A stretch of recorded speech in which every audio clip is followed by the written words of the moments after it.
नमस्कार। मॉर्निंग की सीबीटी में आप सभी का स्वागत है। हमारे एक मित्र ने हमसे पूछा है, क्या एंजाइटी की दवा छोड़ने के बाद विड्रॉल सिम्टम्स होते हैं कि नहीं? अगर होते हैं तो बताने का कष्ट करें। बहुत अच्छा सवाल है और मैं इसका जवाब जरूर दूंगा, लेकिन कुछ बातें हैं जो जान लेने लायक हैं। सबसे पहली बात तो यह है कि एंजाइटी क्या है। ठीक है, एंजाइटी है दुश्चिंता। जब व्यक्ति एक ही तरह के विचारों को बार बार सोचता है, विचारता है, तो उसके अंदर स्ट्रेस हार्मोन्स बहुत ज्यादा बढ़ते हैं और वही स्ट्रेस हार्मोन्स व्यक्ति के अंदर एंजाइटी का कारण होते हैं। फिर क्या करता है व्यक्ति? जब थोड़ा हैरान परेशान होने लगता है, तब वह थोड़ा सा छटपटाता है, तब वह इसके निराकरण के लिए डॉक्टर के पास जाता है। और जब डॉक्टर के पास जाता है तो डॉक्टर्स उसे कहते हैं कि चिंता की कोई बात नहीं है, क्योंकि यह चिंता की बीमारी है और इसे हम दवाइयों से आसानी से ठीक कर सकते हैं।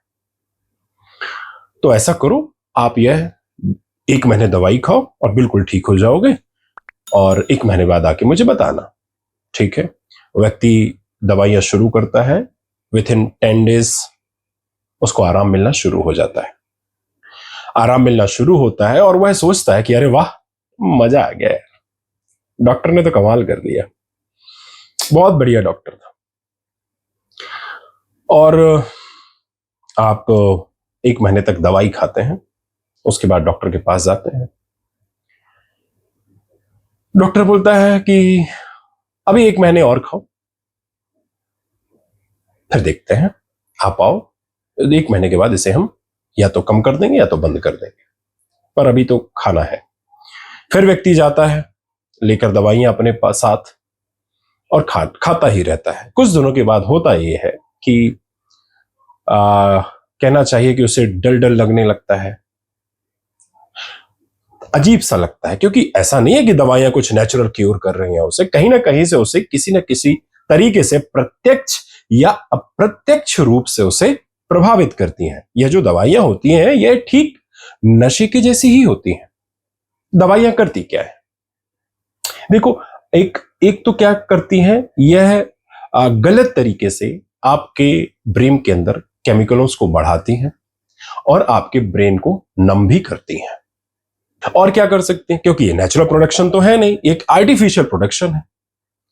और होता यह है कि यह जो प्रोडक्शन है, मतलब जो आपको दवाइयों के थ्रू दिया जाता है, जो भी इससे रिलीविंग के जो सिम्टम्स, जो रिलीविंग की दवाई दी जाती है, यह देर सवेर क्या होता है, अगर व्यक्ति अपना ध्यान नहीं रखता है तो धीरे धीरे करके यह बढ़ती जाती है और बढ़ते बढ़ते यह इतनी बढ़ जाती है कि बस तो फिर आपका कहानी धीरे धीरे करके एकदम दवाइयों पर ही टिकने लगता है।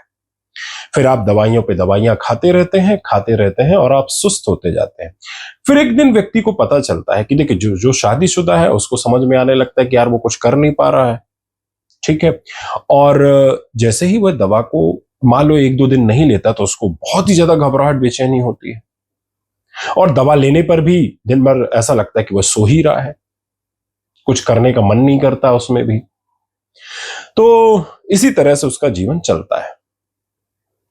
फिर एक दिन वो कहीं से कुछ देख लेता है, मोटिवेशन आता है उसको, इसको तो मैं अपने आप ठीक कर सकता हूं और ठीक करके रहूंगा। बहुत अच्छी बात है, कम से कम आप ऐसा सोच रहे हैं। तो व्यक्ति एंजाइटी के विषय में सोचता है, फिर तरह तरह के उसके कहना चाहिए सर्चिंग करता है। सर्चिंगों में भी बहुत सारे रिजल्ट आते हैं कि इसको अपने आप ठीक कर सकते हैं या आसानी से ठीक हो जाती है। थोड़ी मेहनत करनी पड़ती है पर लेकिन ठीक हो जाती है। फिर आप तरह तरह के नुस्खे आजमाने लगते हैं और आप दवाइयों को छोड़ देते हैं। फिर आपके साथ विड्रॉल सिम्टम्स होते हैं। और विड्रॉल सिम्टम्स क्यों होते हैं? यह भी एक नशे के जैसा काम करता है। मैंने आपको बताया ना कि यह कहना चाहिए गलत तरीके से आपके ब्रेन के अंदर कुछ केमिकल्स हैं, उनका प्रोडक्शन बढ़ाता है या उनको लाता है ब्रेन के अंदर। ठीक है, ठीक उसी तरह से जिस तरह से शराब या बाकी के नशे करते हैं, गलत तरीके से आपके ब्रेन के अंदर केमिकलों का प्रोडक्शन बढ़ाना। ठीक है, और यह एक आर्टिफिशियल रूप से हो जाता है, यह नेचुरली नहीं है। जिस तरह से हमारा जो ब्रेन बना है नेचुरल, सपोज नशे के पहले, ठीक है, और कहना चाहिए एंजाइटी के पहले, व्यक्ति क्या होता है, नॉर्मल खुश होता है, नॉर्मल दुखी भी होता है, नॉर्मल हाई भी होता है। कुछ इसी तरह से हमारा ब्रेन बना हुआ है। मतलब ब्रेन जो होता है, हमारा जो माइंड होता है, ब्रेन, वह एक ही अवस्था के लिए नहीं है कि वह एक ही अवस्था में रहा है, कि लगातार रहा। हाँ, यह कंडीशन उनके साथ उत्पन्न होती है जो बुद्धत्व को प्राप्त हो सके, लेकिन उनके साथ भी उतार चढ़ाव तो आता है, पर लेकिन वह इससे विचलित नहीं होते हैं। ठीक है, तो मैंने कहा कि जो एंजाइटी की दवा आप लेते हैं वह भी गलत तरीके से आपके ब्रेन के अंदर कुछ केमिकल्स जो होते हैं उनके प्रोडक्शन को बढ़ाता है। ठीक उसी तरह से जिस तरह से नशा करता है, मतलब शराब हो गया और बाकी के नशे हो गए, तो दोनों में समानताएं बिल्कुल है ना। तो स्वाभाविक है जब आप किसी ऐसी चीज का सेवन करना बंद करेंगे जो आपके अंदर गलत तरीके से किन्हीं चीजों का प्रोडक्शन करती हो, तो उसके जाने के बाद विक्षोभ तो होगा। अब विक्षोभ क्या होता है? विक्षोभ मतलब उससे बिछड़ने की पीड़ा, मतलब विड्रॉल सिम्टम्स।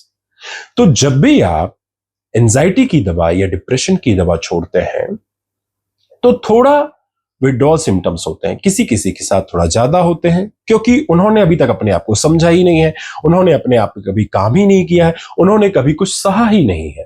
इसलिए कहते हैं कि जो आपके बच्चे होते हैं, जो अभी से आप उनको ज्यादा पुलुलू पुलुलू पुचुक पुचुक मत करें, उनको थोड़ा मजबूत बनाए, साहसी बनाए और थोड़ा धैर्यता सिखाए और जीवन से लड़ने की शक्ति दें।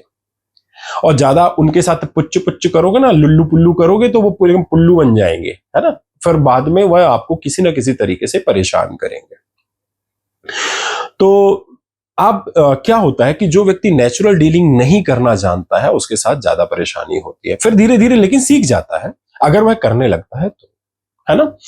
तो स्वाभाविक है जब आप दवाई का सेवन करना छोड़ेंगे तो विड्रॉल सिम्टम्स होते हैं, पर यह धीरे धीरे करके चले जाते हैं, हमेशा के लिए नहीं रहते हैं। क्योंकि कई लोग यह भी सोचते हैं कि अगर यह हमेशा के लिए रहे तो, लेकिन यह हमेशा नहीं रहेंगे।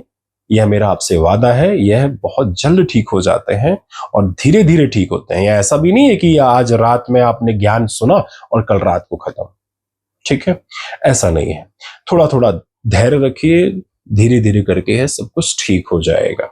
और विड्रॉल सिम्टम्स होना लाजमी है, इससे घबराना नहीं है, इससे शिक्षा लेनी है और आगे बढ़ना है। आज की वीडियो के लिए इतना ही। कैसी लगी है वीडियो? अगर आपको वीडियो पसंद आई हो तो अपने चाहने वालों से जरूर शेयर करें। धन्यवाद।